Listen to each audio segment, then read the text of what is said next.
Hello दोस्तों आज के इस सेक्शन में हम पढ़ेंगे अल्कोहल, फिनोल और जो कार्बोक्सिलिक अम्ल होता है उसकी अम्लीयता के बारे में पढ़ेंगे। दोस्तों आज के इस सेक्शन में, इस लेक्चर में हम पढ़ेंगे कि अल्कोहल ज्यादा अम्लीय होता है, फिनोल होता है या कार्बोक्सिलिक अम्ल, और अगर इनमें जो अम्लीय होता है तो उसका रीजन क्या है, उस रीजन को भी हम इस लेक्चर में क्लियर करेंगे। ठीक है दोस्तों। तो दोस्तों सबसे पहले हम अल्कोहल, फिनोल और अम्ल जो कार्बोक्सिलिक अम्ल है उनकी अम्लीयता को प्रदर्शित करने वाली रिएक्शनों के बारे में, अभिक्रियाओं के बारे में हम चर्चा करते हैं। ध्यान देना दोस्तों, मैं यहां पर तो लिख देता हूं अल्कोहल,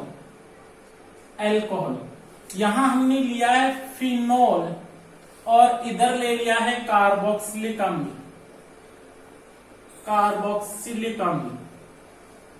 ठीक है दोस्तों। अब इनके बारे में हम देखते हैं। ध्यान देना दोस्तों, जो अल्कोहल होता है वो सोडियम धातु से क्रिया करके सोडियम एल्कोक्साइड बनाता है और इस क्रिया में हाइड्रोजन गैस फ्री होती है। सोडियम धातु से अल्कोहल क्रिया करके सोडियम एल्कोक्साइड, अल्कोहल से जो नेगेटिव आयन बनेगा ना, RO नेगेटिव और Na पॉजिटिव, तो इस RO को एल्कोक्साइड कहते हैं। अगर हम फिनोल की रिएक्शन भी लिखें तो फिनोल को ArOH लिख देते हैं और इसकी क्रिया भी सोडियम धातु से, तो सोडियम फिनोक्साइड बनता है। फिनोल से क्या बनेगा, फिनोक्साइड, है ना। जो ये Ar एरोमेटिक वाले है, नेगेटिव चार्ज सोडियम पे पॉजिटिव, लवण है ना भाई, कोई भी अम्ल होता है वो धातु से क्रिया करके हाइड्रोजन गैस फ्री करता है और इस क्रिया में लवण बनता है। तो इस लवण को हम कहते हैं सोडियम फिनोक्साइड, फिनोल से सोडियम फिनोक्साइड, जबकि यहां बनेगा सोडियम एल्कोक्साइड। फिनोल से तो फिनोक्साइड बन जाएगा और अल्कोहल से एल्कोक्साइड बनेगा। इसी प्रकार अगर हम कार्बोक्सिलिक अम्ल की क्रिया भी करवाते हैं, RCOOH, अगर इसके भी सोडियम धातु से क्रिया करवाते हैं तो सोडियम कार्बोक्सिलेट बनता है और इस क्रिया में भी हाइड्रोजन गैस फ्री होती है। दोस्तों मैंने संतुलित रिएक्शन नहीं लिखी है ना, संतुलित लिखने के लिए यहाँ पे 2 लगाएंगे, यहाँ पे 2, यहाँ पे 2, एक H2, यहाँ 2, यहाँ 2, यहाँ 2 और H2, है ना। कहने का मतलब अल्कोहल, फिनोल और कार्बोक्सिलिक अम्ल तीनों होते हैं वो सोडियम धातु से क्रिया करके लवण का निर्माण कर लेते हैं, इस क्रिया में हाइड्रोजन गैस फ्री होती है। दूसरे नंबर पे अगर हम अल्कोहल की क्रिया किसी क्षार से करवाएं, सोडियम हाइड्रोक्साइड से, है ना, ROH की क्रिया अगर सोडियम हाइड्रोक्साइड से करवाएं तो यह क्रिया नहीं होती है। अल्कोहल होता है वो क्षार से यानी सोडियम हाइड्रोक्साइड से क्रिया नहीं करता है, जबकि फिनोल की क्रिया सोडियम हाइड्रोक्साइड से करवाते हैं तो सोडियम फिनोक्साइड बनता है। इस क्रिया में पानी का निर्माण होता है, यानी अम्ल क्षार से क्रिया करके लवण और जल बना लेता है। इस रिएक्शन के अंदर अल्कोहल तो क्षार से क्रिया नहीं कर रहा है, लेकिन जो फिनोल होता है वो क्षार से क्रिया करके लवण और जल बनाता है। सेम अगर हम कार्बोक्सिलिक अम्ल के लिए देखते हैं तो कार्बोक्सिलिक अम्ल भी क्षार से क्रिया करके सोडियम कार्बोक्सिलेट बनाता है और इस क्रिया में पानी का निर्माण होता है। ठीक है, दिख रहा है ना। तो कार्बोक्सिलिक अम्ल सोडियम हाइड्रोक्साइड से क्रिया करके सोडियम कार्बोक्सिलेट बना लेता है। तो यहां पर आप इन दोनों में डिवाइडेशन कर सकते हो ना कि अल्कोहल तो NaOH के साथ क्रिया नहीं करता है, जबकि फिनोल NaOH के साथ क्रिया करके सोडियम फिनोक्साइड बनाता है, कार्बोक्सिलिक अम्ल भी बनाता है। इसी प्रकार अगर दुर्बल क्षार लें, है ना, ये अल्कोहल है, इसकी सोडियम बाइकार्बोनेट जो कि एक दुर्बल क्षार होता है उसके साथ रिएक्शन करवाते हैं तो ये रिएक्शन नहीं होती है। और अगर हम फिनोल के साथ इसी रिएक्शन को लिखें सोडियम बाइकार्बोनेट के साथ, तो यहां पर भी ये रिएक्शन नहीं होती है, कोई क्रिया नहीं।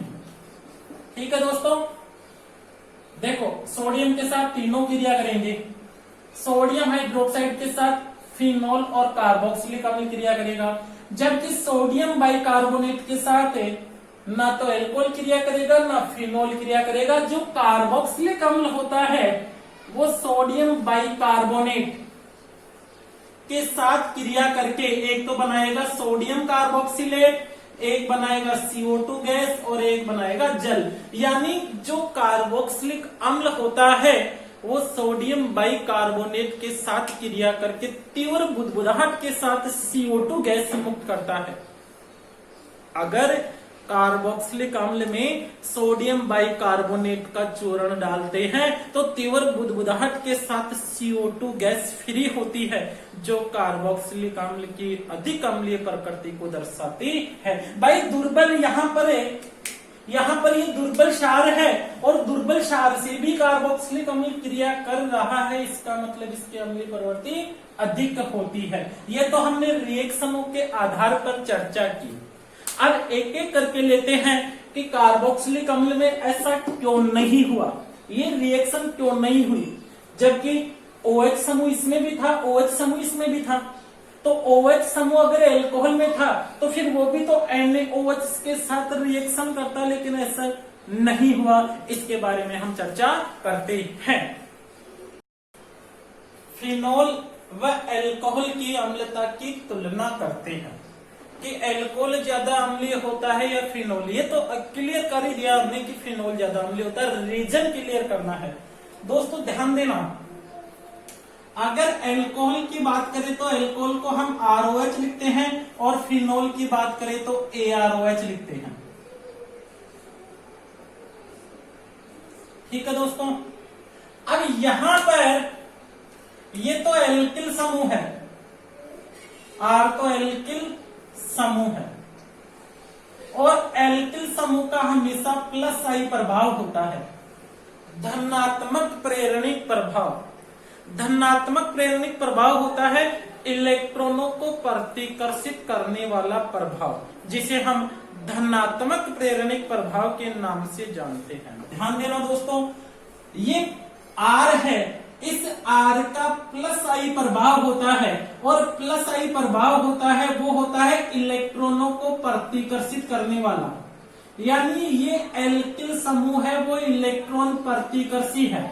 अब ये इलेक्ट्रॉनों को प्रतिकर्षित करेगा तो ये इलेक्ट्रॉन है वो ऑक्सीजन के पास आएंगे। भाई जब ये इलेक्ट्रॉन प्रतिकर्षी समूह है, ये इलेक्ट्रॉनों को प्रतिकर्षित करेगा तो इलेक्ट्रॉन इधर से ऑक्सीजन के पास आएंगे, है ना। अब ये इलेक्ट्रॉन ऑक्सीजन के पास आ गए हैं तो ऑक्सीजन द्वारा इधर हाइड्रोजन के इलेक्ट्रॉनों को अपनी ओर खींचने की प्रवृत्ति में कमी आ जाती है। भाई जब ऑक्सीजन को इस तरफ से इलेक्ट्रॉन मिल रहे हैं, है ना, तो ऑक्सीजन इधर से कम खींचेगा तो यहां से प्रोटॉन का निष्कासन है वो कठिन होगा, कम होगा।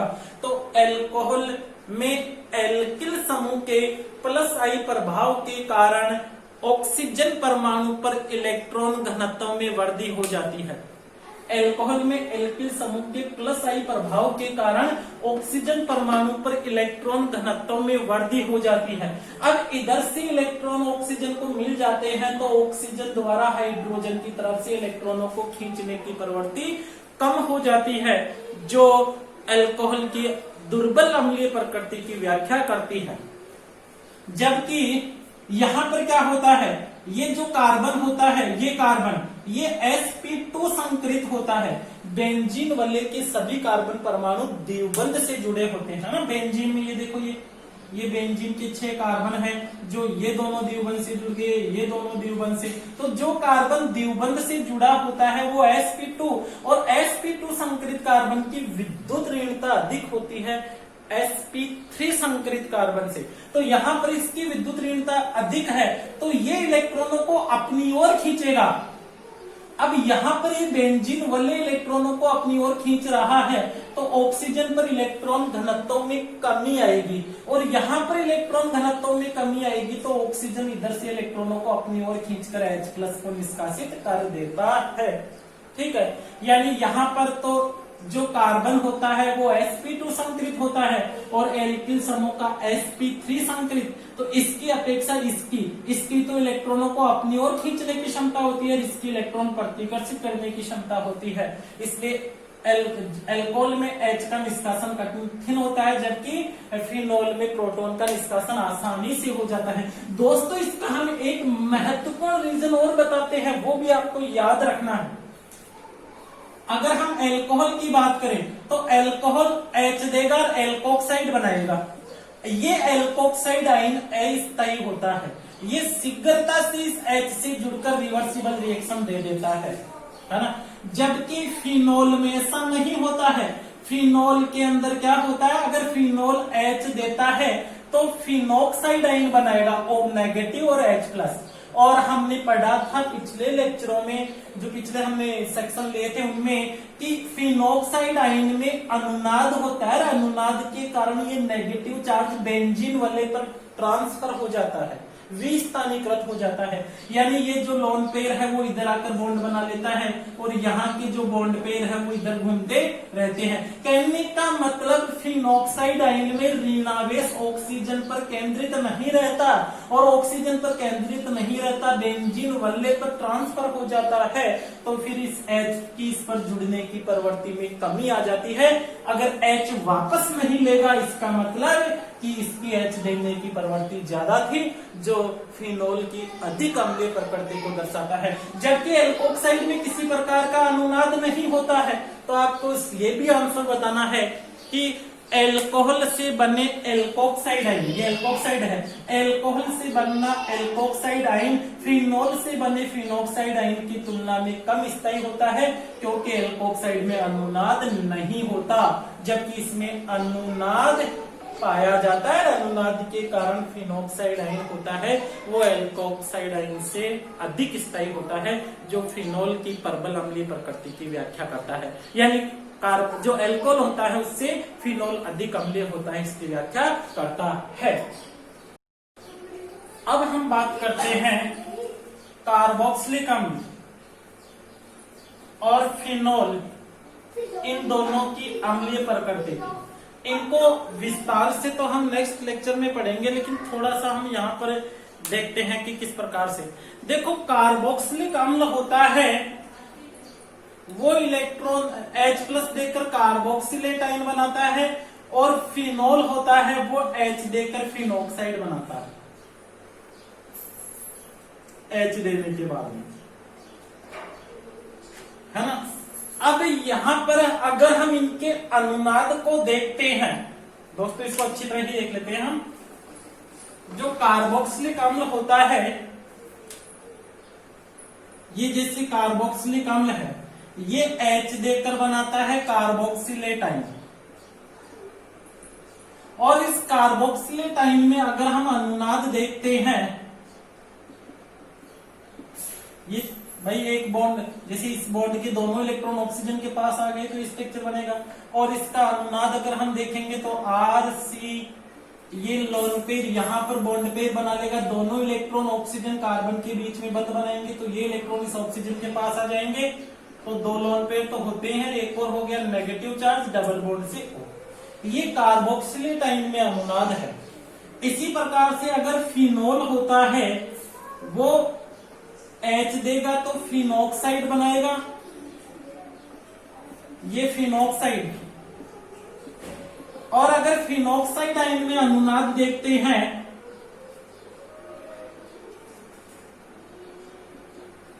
ये दोनों लोन पेयर यहां आ जाता है, तो ये इलेक्ट्रॉन यहां पे आ जाएंगे, जो कि हमने पहले भी फिनोक्साइड आयन का अनुनाद देखा था। ये दोनों इलेक्ट्रॉन यहां पे आ गए। अगर ये दोनों इलेक्ट्रॉन यहां बॉन्ड बना लेंगे तो ये इलेक्ट्रॉन यहां पे आ जाएंगे। तो दोस्तों इस प्रकार से फिनोक्साइड आयन में अनुनाद है, और इस अनुनाद में आप देख रहे हो ये नेगेटिव चार्ज है, लोन पेयर आ गया है तो ये नेगेटिव चार्ज है ना। तो यहां पर आगे और भी चलेगा, यहां पर जो कार्बोक्सिलेट ऋण इनका अनुनाद है कार्बोक्सिलेट आयन का, और जो फिनोक्साइड आयन का अनुनाद है उन दोनों की अगर हम तुलना करते हैं तो जो कार्बोक्सिलेट आयन होता है वो फिनोक्साइड आयन से ज्यादा स्थायी होता है। रीजन क्या है, यहाँ पर जो नेगेटिव चार्ज है ना वो दो समान विद्युत ऋणी परमाणुओं पर है। अब दोनों परमाणुओं की विद्युत ऋणताएं समान है, इस ऑक्सीजन की और इस ऑक्सीजन की, है ना। जब दोनों परमाणुओं की, इस ऑक्सीजन परमाणु की, इस ऑक्सीजन परमाणु की विद्युत ऋणताएं समान है तो नेगेटिव चार्ज है वो दोनों ऑक्सीजन परमाणुओं पर समान रूप से डिवाइड हो जाएगा। इलेक्ट्रॉन नेगेटिविटी सेम है ना, तो दोनों परमाणुओं पर समान रूप से वितरित हो जाता है। जबकि फिनोक्साइड आयन में ऐसा नहीं होता है, एक बार तो नेगेटिव चार्ज ऑक्सीजन के ऊपर होता है और दूसरी बार इस कार्बन के ऊपर आ जाता है। तो बताओ कार्बन पर ज्यादा समय के लिए रुकेगा नेगेटिव चार्ज या ऑक्सीजन पे? ऑफ कोर्स ऑक्सीजन के ऊपर, क्योंकि ऑक्सीजन की इलेक्ट्रॉन नेगेटिविटी विद्युत ऋणता अधिक है। तो यहाँ पर आवेशों का पृथक्करण इसमें भी नहीं होगा, इसमें भी नहीं होगा, लेकिन यहाँ पर जो नेगेटिव चार्ज होता है वो अधिक या अलग अलग विद्युत ऋणी परमाणुओं पर वितरित रहता है, इसलिए ये अनुनाद होता है वो ज्यादा प्रभावी नहीं होता है। जबकि यहाँ पर नेगेटिव चार्ज दो समान विद्युत ऋणी परमाणुओं पर होने के कारण दोनों पर समान रूप से डिवाइड हो जाता है, इस प्रकार से, है ना। यहाँ डिवाइड हो जाएगा समान रूप से दोनों पे, जबकि यहाँ पर इतना डिवाइडेशन नहीं होता है, ऑक्सीजन पर ही ज्यादा समय के लिए रुकता है क्योंकि ऑक्सीजन की विद्युत ऋणता अधिक होती है। तो दोस्तों हम एक आंसर कैसे देना है, आंसर देना है कि कार्बोक्सिलिक अम्ल से बना कार्बोक्सिलेट आयन फिनोल से बने फिनोक्साइड आयन की अपेक्षा अधिक स्थायी होता है, क्योंकि कार्बोक्सिलेट आयन में जो ऋणावेश होता है वो दो समान विद्युत ऋणी परमाणुओं पर विस्थानीकृत होता है, जबकि फिनोक्साइड आयन में कार्बन पर और ऑक्सीजन पर इनकी दोनों की विद्युत ऋणताएं अलग अलग होने के कारण असमान रूप से विस्थानीकरण होता है। अतः कार्बोक्सिलिक अम्ल होता है वो फिनोल से अधिक अम्लीय होता है। तो दोस्तों हम आसानी से कार्बोक्सिलिक अम्ल फिनोल की व्याख्या कर सकते हैं। दोस्तों इस वीडियो को आप अपनी जो आईडीज बना रखी है, फेसबुक आईडी है, व्हाट्सएप आईडी है, टेलीग्राम है, उनके ऊपर अपने फ्रेंड्स के पास भी शेयर कीजिए और चैनल को सब्सक्राइब कीजिए। धन्यवाद।